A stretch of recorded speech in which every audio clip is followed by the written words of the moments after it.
Welcome to MRS Bulletin's Materials News podcast, providing breakthrough news and interviews with researchers on hot topics in materials research. My name is Laura Lay. Our research often surprises us. There's a history of surprising accidental discoveries. Glaphene is a new material that combines graphene with 2D silica glass to arrive at something with properties that are drastically different to its components. Most of the questions we ask are how can we mix unconventional materials, properties together so we can come up with hybrid applications. It just opens door to so much more materials design.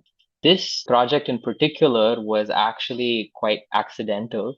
We were trying to recreate a system that's just a vertical stack, layered stack of graphene, that is a 2D sheet of graphite, and 2D silica glass. So we just wanted to make a two-layer vertical stack of two different materials, which was done in our lab almost 10 years ago.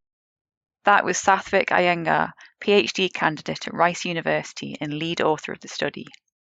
When he was first trying to recreate this vertical stack, an unusual signal in the Raman spectrum was noticed, something that didn't correspond with either the graphene or the silica.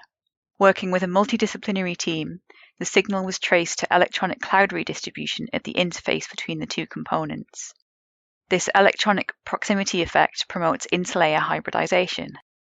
Since we're talking about 2D materials, they're typically bonded by weak van der Waals forces, and they end up with van der Waals gaps between them.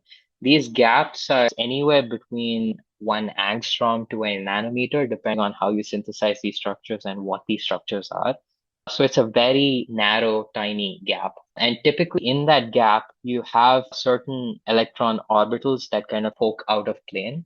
They're just mathematical wave functions that tell you that there's a chance that these electrons can occupy those spaces in the gaps. And when these orbitals of one layer interact with orbitals of the layer on top, you actually have some sort of interaction. That's the electronic proximity effect, given that they are within proximity of each other and these electron orbitals are talking. The work involved spectroscopy, microscopy, and ab initio calculations. The calculations explained how the material vibrated when illuminated with the Raman laser so that the source of the unusual signal in the Raman spectrum could be identified, and it enabled the team to refine the experimental work by fine-tuning the characterization and synthesis parameters. The synthesis relied on a slightly unconventional method. Instead of the usual vapor deposition commonly used to produce 2D materials, the team used a liquid precursor inflow module. We attached a sort of methodology to inflow liquid precursors into the tube or the chamber where the reactions happen. With a simultaneous control of liquid as well as vapor precursors, that gives us more freedom to choose or shift gears when it comes to what reactions going on inside the furnace.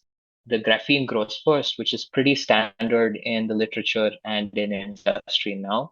You start with something that's a copper substrate, a metal substrate, and then it offers this catalytic support. But then our setup really kicks in after that, and liquid precursor, particularly called tetraethyl orthosilicate, TEOS for short, it acts as a hybrid silica as well as carbon source, and that's what we flow in next. And without the liquid precursor module, we really would not be able to control the flow of this TEOS. The resultant structure is also a little unusual.